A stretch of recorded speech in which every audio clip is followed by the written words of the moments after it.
الحمد للہ وکفا وسلام علی عبادہ الذین اصطفی اما بعد اعوذ باللہ من الشیطان الرجیم بسم اللہ الرحمن الرحیم رب اشرح لی صدری ویسر لی امری واحلل عقدۃ من لسانی یفقہوا قولی واجعل لی وزیرا من اہلی ہارون اخی سبحان ربک رب العزۃ عما یصفون وسلام علی المرسلین والحمد للہ رب العالمین اللہم صل علی سیدنا محمد وعلی آل سیدنا محمد وبارک وسلم۔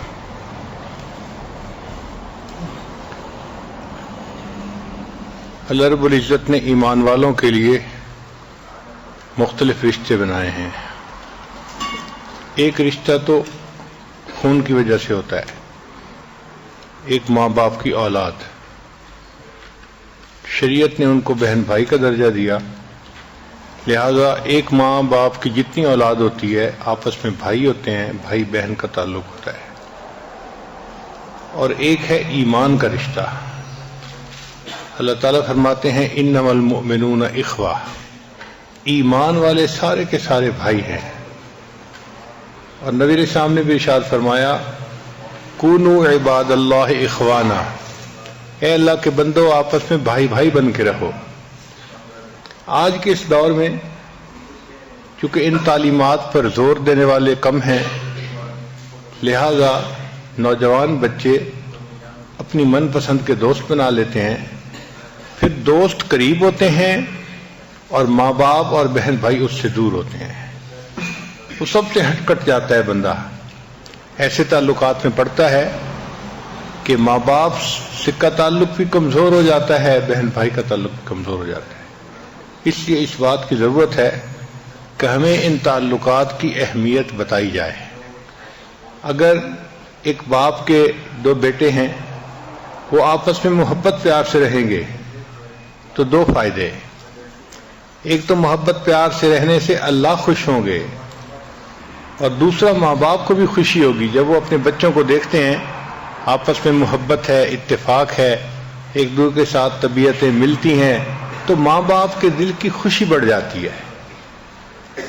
عجیب بات ہے کہ شیطان بھائیوں کے درمیان ہی غلط فہمیاں ڈالتا ہے اور بھائیوں کے درمیان ہی رشتے ناطے توڑتا ہے۔ چنانچہ ایسے بھی ہم نے دیکھا کہ بھائی بھائی سے بات ہی نہیں کرتا۔ بھائی اگر کوئی بات کر دے، مشورہ دے دے، تو دوسرا بھائی اس طرح غصے ہوتا ہے کہ جیسے پتہ نہیں اس نے کیا ہتک کر دیا ہے۔ بہن بھائی کا آپس میں بولنے کا جو ہے تعلق ختم ہوتا ہے۔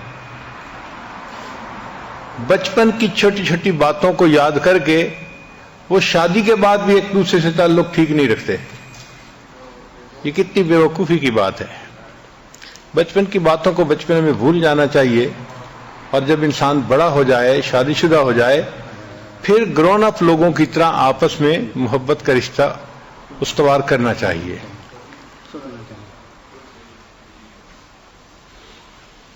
میرے دادا مرحوم جو تھے وہ دو بھائی تھے، ایک بڑے تھے ایک چھوٹے تھے۔ دونوں کی آپس میں دوستی مشہور تھی۔ لوگ ان کے بارے میں کہا کرتے تھے کہ یہ دوست پہلے ہیں، بھائی بعد میں ہیں۔ ہر جگہ پہ وہ اکٹھے ہوتے، اکٹھا کھانا کھاتے، اکٹھا بات چیت کرتے، کہیں جانا ہوتا تو اکٹھا، ہر وقت وہ جیسے بندے کے ساتھ سایہ لگا ہوتا ہے اس طرح وہ ایک دوسرے کے ساتھ لگے ہوتے تھے۔ ان کی دوستی مثال تھی لوگوں کے لیے، بہت محبت تھی آپس میں۔ جب ایک کوئی بات کر دیتا تھا تو دوسرا اس پر فوراً آمادہ ہو جاتا تھا۔ آپس میں ان کی کبھی تلخی نہیں ہوئی تھی، ہمیشہ محبت سے رہتے تھے، ایک دوسرے کے راز و نیاز کے ساتھی تھے، ہم نوالا ہم پیالہ تھے۔ چھوٹے بھائی جو تھے وہ حافظ قرآن تھے۔ اب حافظ قرآن کو منزل سنانے کے لیے کسی بندے کی ضرورت ہوتی ہے، تو چنانچہ وہ اپنے بڑے بھائی کو ہی منزل سناتے تھے۔ اتنی کثرت سے وہ قرآن پڑھتے تھے اور بڑے بھائی اتنی کثرت سے قرآن سنتے تھے کہ بڑے بھائی نے قرآن سن سن کے قرآن مجید کو یاد کر لیا تھا، تو آخری عمر میں دونوں بھائی حافظ بن گئے تھے۔ ان میں سے جو بڑے بھائی تھے وہ اکثر یہ کہا کرتے تھے کہ میری ایک وش ہے، تمنا ہے، اللہ اس کو پورا کر دے۔ لوگ پوچھتے جی کیا وش ہے؟ تو کہتے ہیں کہ بس جب میری موت آئے گی، میں بڑا ہوں، پہلے مجھے جانا ہے تو میرا جنازہ میرا چھوٹا بھائی پڑھائے، یہ میری بڑی تمنا ہے۔ چھوٹے بھائی ٹالتے کہ موت کا کس کو پتا، مگر بڑے بھائی پھر بھی اس کو کہتے تھے کہ دیکھنا میرا جنازہ آپ نے پڑھانا ہے۔ اللہ کی شان دیکھیں کہ مقدر ایسا کہ چھوٹے بھائی کی وفات پہلے ہوئی اور چھوٹے بھائی کا جنازہ بڑے بھائی نے پڑھایا، مگر لوگ ان کا نام لے کے ان کی مثالیں ایک دوسرے کو دیا کرتے تھے، سنایا کرتے تھے۔ ہم نے بھی اپنے والدین کی زبانی یہ واقعات سنے تو ہمیں محسوس ہوا کہ واقعی دو بھائیوں کے درمیان اگر محبت ہو تو اس سے صرف اللہ تعالیٰ ہی راضی نہیں ہوتے، اللہ کے بندے جو ماں باپ ہوتے ہیں ان کے دل کو بھی خوشی ہوتی ہے۔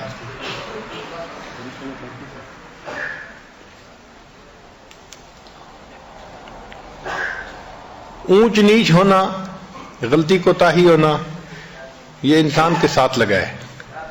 انسان ضعیف البنیان ہے اور انسان نسیان کا پتلا ہے، بھول جاتا ہے، کوتاہی کر بیٹھتا ہے، جس سے کہ دوسرا بندہ ہرٹ ہو جاتا ہے۔ تو غلط فہمی کا پیدا ہو جانا کوئی بڑی بات نہیں ہے، مگر شیطان چھوٹی چھوٹی باتوں کو زوم کر کے پیش کر دیتا ہے اور بھائیوں کے دلوں میں ایک دوسرے سے بدگمانی پیدا کرتا ہے، ایک دوسرے سے نفرتیں پیدا کرتا ہے۔ اس کو کنٹرول کرنا چاہیے۔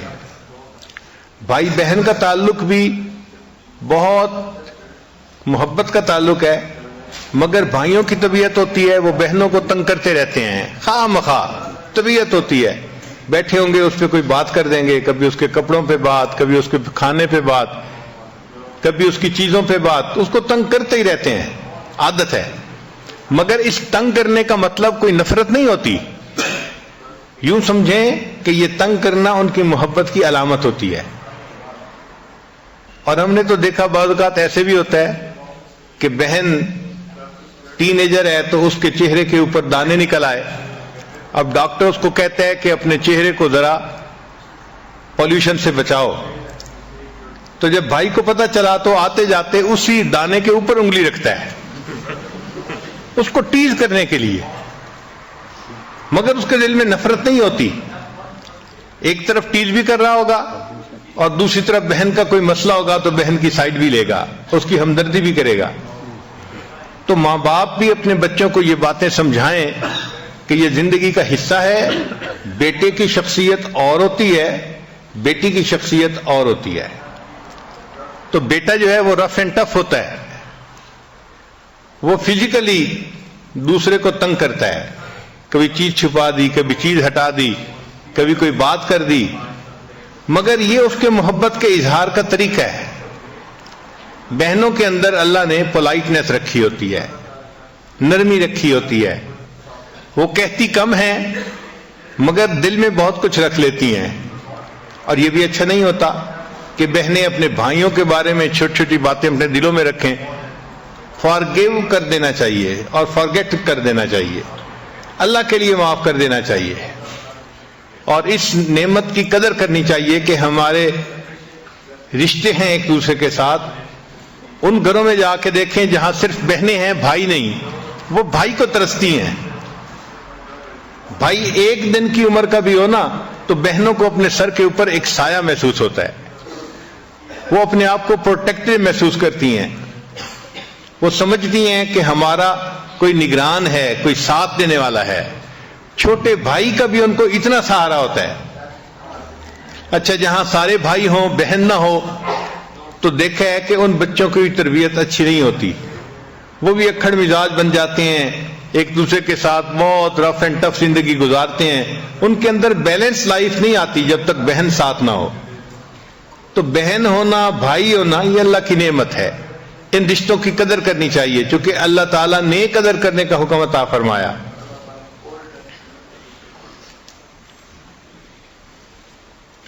حضرت یوسف علیہ السلام کے بھائی تھے، دیکھیں وہ ان سے حسد بھی کرتے تھے، اور انہوں نے ان کے ساتھ ایک ایسا معاملہ کیا جو یوسف علیہ السلام توقع بھی نہیں کرتے تھے،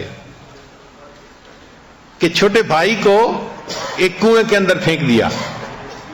حضرت یوسف علیہ السلام کے دل پہ کیا گزری ہوگی؟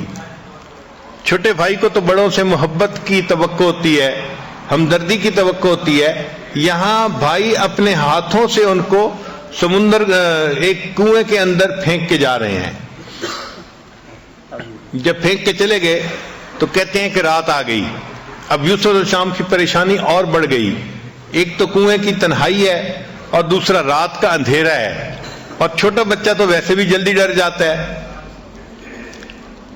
ایک کنویں کے اندر کوئی اکیلا آدمی ہو اور رات آ جائے تو بڑی عمر کا مرد بھی خوف زدہ ہو جائے گا۔ تو یوسف علیہ السلام بہت زیادہ خوف زدہ ہو گئے کہ پتہ نہیں اب میرے ساتھ کیا بنے گا۔ ساری رات بہت غمزدہ حالت میں ان کی گزری۔ مفسرین نے لکھا ہے کہ جب صبح صادق کا وقت قریب ہوا تو تھوڑی سی روشنی آئی، تو کنویں کے اندر جو بہت زیادہ تاریکی تھی وہ کم ہو گئی۔ اس وقت یوسف علیہ السلام نے اللہ سے دعا مانگی، اے اللہ میرے اس کرب کو بھی کم کر دے، اور دنیا میں جو بھی کوئی پریشان ہے اس کی پریشانی کو کم کر دے۔ اللہ تعالیٰ نے حضرت یوسف علیہ السلام کی اس دعا کو قبول کر لیا، چنانچہ یہ ایسا وقت اللہ نے بنا دیا کہ ہر بندے کی پریشانی تہجد کے اس وقت میں کم ہو جاتی ہے۔ آپ غور کریں، گھر میں فوت ہو گیا کوئی، سارے لوگ رو رہے ہیں، سارے غمزدہ ہیں، لیکن جب رات تہجد کا وقت آئے گا نا، آپ دیکھیں وہ آرام سے سوئے پڑے ہوں گے، تو ان کا کرب کم ہو جاتا ہے، اس وقت میں پریشانی کم ہو جاتی ہے۔ مریض کو دیکھیں ہاسپٹل میں سارا دن بے چین ہوگا، جیسے تہجد کا وقت ہوگا تو بے چینی کم ہو جائے گی، طبیعت سنبھل جائے گی، صبح کے وقت اس کی جو ریڈنگز ہیں وہ ذرا مناسب ہو جاتی ہیں۔ تو یوسف علیہ السلام کی دعا دنیا کے ہر انسان کے حق میں قبول ہو گئی، وہ اللہ نے وقت ہی ایسا بنا دیا۔ ہم نے دیکھا ہے شادی کے موقع پہ کئی مرتبہ نوجوان بچے بچیاں، وہ جی آج تو ہم ساری رات جاگیں گے، آج تو چاند رات ہے، ساری رات جاگیں گے، خوب ہم ہوتا ہے ایک دوسرے سے بات چیت، کھانا پینا، لیکن ہم نے دیکھا کہ جب تہجد کا وقت ہوتا ہے سب سوئے پڑے ہوتے ہیں، کوئی صوفے پہ پڑا ہے، کوئی نیچے رگ کے اوپر لیٹا ہوا ہے، کوئی بستر پہ لیٹا ہوا ہے۔ اس وقت میں ایسا سکون آتا ہے کہ سب کو نیند کی آغوش میں چلے جاتے ہیں۔